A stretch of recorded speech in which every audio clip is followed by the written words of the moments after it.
সুবহানাল্লাহ, আলহামদুলিল্লাহ, লা ইলাহা ইল্লাল্লাহু আল্লাহু আকবার। এই 4 কালিমার ইতিহাস বলতেছি। হযরত আব্দুল্লাহ ইবনে আব্বাস রাদিয়াল্লাহু তাআলা আনহু বলেন, আল্লাহ পাক রব্বুল আলামিন যখন আরশ তৈরি করলেন, আরশে আজিম তৈরি করার পরে ফেরেশতাদেরকে 4 জন ফেরেশতাদেরকে ডাক দিয়ে বললেন, ও আমার ফেরেশতারা, তোমরা আরশকে তোমাদের কাঁধে বহন করো। সুবহানাল্লাহ। আরশকে কাঁধে বহন করার জন্য বলছেন। ফেরেশতারা আল্লাহর অর্ডার পেয়ে তারা আল্লাহর আরশ বহন করার কাজে নিয়োজিত হয়ে গেল। চেষ্টার পরে চেষ্টা করতেছে, চেষ্টার পরে চেষ্টা করতেছে, কিন্তু আল্লাহর আরশ বহন করা তাদের জন্য সহজ হইতেছে না। আল্লাহর আরশ তারা কোনো ক্রমেই বহন করতে পারতেছে না। অথচ এক একজন ফেরেশতার আয়তন কত?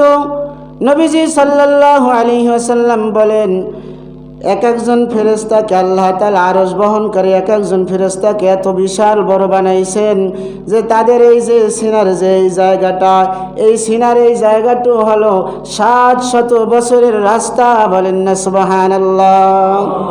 সিনার এই জায়গাটা হলো কিসের? 700 বছরের রাস্তা। পৃথিবীর সবচেয়ে গভীরতম সমুদ্রের ভিতরেও যদি ওই ফেরেশতারা পাও ডুবিয়ে দেয়, তারপরেও তাদের পায়ের পাথার উপরে সমুদ্রের পানি উঠবে না। বলেন না সুবহানাল্লাহ। এত বিশাল আর ক্ষমতা সম্পন্ন করে আল্লাহ তাআলা ফেরেশতা বানাইলেন। এদেরকে বললেন যে তোমরা আমার আরশ বহন করো। তো ফেরেশতারা বহন করার জন্য চেষ্টা করতেছে, কিন্তু পারতেছে না। আল্লাহ তাআলা বলতেছেন, কি ব্যাপার ফেরেশতারা, তোমরা কেন আমার আরশ বহন করতেছ না? তখন ফেরেশতারা বলতেছেন, ইয়া আল্লাহ, আপনার আরশ এত আজমতওয়ালা, আপনার আরশ এত মহত্বওয়ালা, আমাদের জন্য এই আরশ বহন করা কখনোই সম্ভব নয়। তখন আল্লাহ তাআলা বললেন, ও আমার ফেরেশতারা, তোমরা বলো সুবহানাল্লাহ। তোমরা বলো কি? সুবহানাল্লাহ। আল্লাহর ফেরেশতারা যখন সুবহানাল্লাহ বলে আরশ ধরলেন, তখনই তাদের জন্য শান্তিদায়ক হয়ে গেল। আরশ বহন করা তখনই তাদের জন্য আরামদায়ক হয়ে গেল। বলেন না সুবহানাল্লাহ। আজও পর্যন্ত ওই 4 জন ফেরেশতা আল্লাহর আরশ বহন করে তারা রয়েছে আর সুবহানাল্লাহর জিকির করতেছে। সুবহানাল্লাহ। এক হাদিসে পাইলাম যে এই 4 জন ফেরেশতা, আর যেদিন কিয়ামত কায়েম হয়ে যাবে তখন 8 জন ফেরেশতা আল্লাহর আরশকে ধরে রাখবেন। তো এই ফেরেশতাদেরকে যখন আল্লাহ তাআলা শিখাইলেন সুবহানাল্লাহ, তখন ফেরেশতারা সুবহানাল্লাহ বলে যখন আরশ ধরল, তখন তাদের জন্য এটা শান্তিদায়ক হয়ে গেল, বহন করা সহজ হয়ে গেল।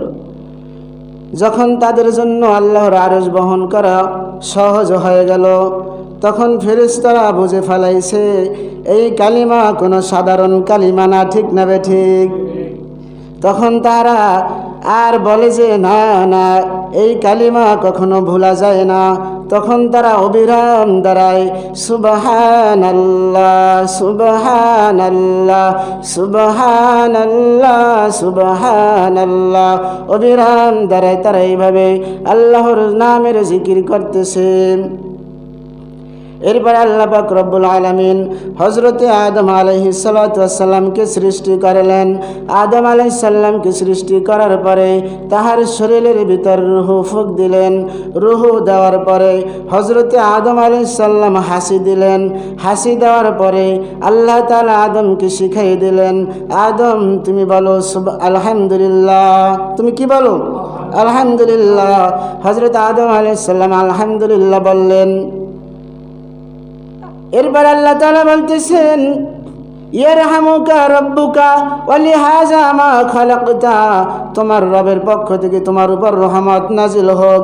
এই যে তুমি আমার প্রশংসা করেছো, তোমাকে আমার প্রশংসা করার জন্যই তোমাকে এবং তোমার সন্তানদেরকে সৃষ্টি করা হয়েছে। বলেন না সুবহানাল্লাহ।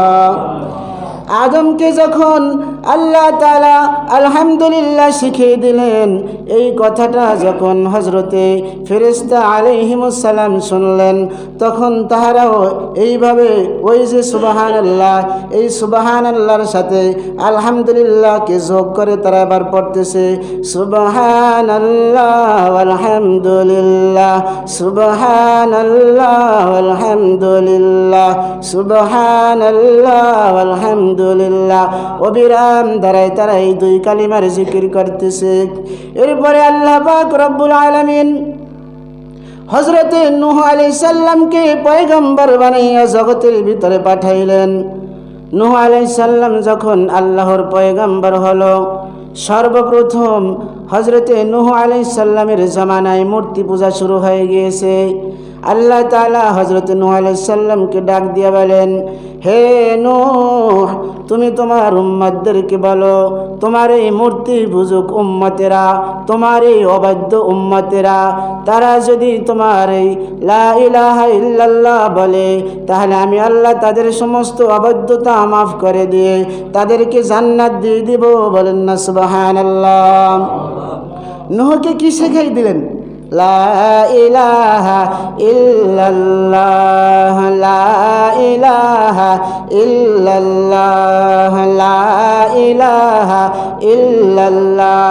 এই যে আল্লাহ তাআলা হযরত নূহ পয়গম্বরকে লা ইলাহা ইল্লাল্লাহ শিখিয়ে দিলেন, এই লা ইলাহা ইল্লাল্লাহ আল্লাহর ফেরেশতারা যখন শুনলো, এখন ওই সুবহানাল্লাহ আলহামদুলিল্লাহর সাথে লা ইলাহা ইল্লাল্লাহ যোগ করে অবিরাম দ্বারাই এই তিন কালিমার জিকির করতেছে সুবহানাল্লাহ আলহামদুলিল্লাহ, লা ইলাহা ইল্লাল্লাহ, সুবহানাল্লাহ আলহামদুলিল্লাহ, লা ইলাহা ইল্লাল্লাহ, লা ইলাহা ইল্লাল্লাহ।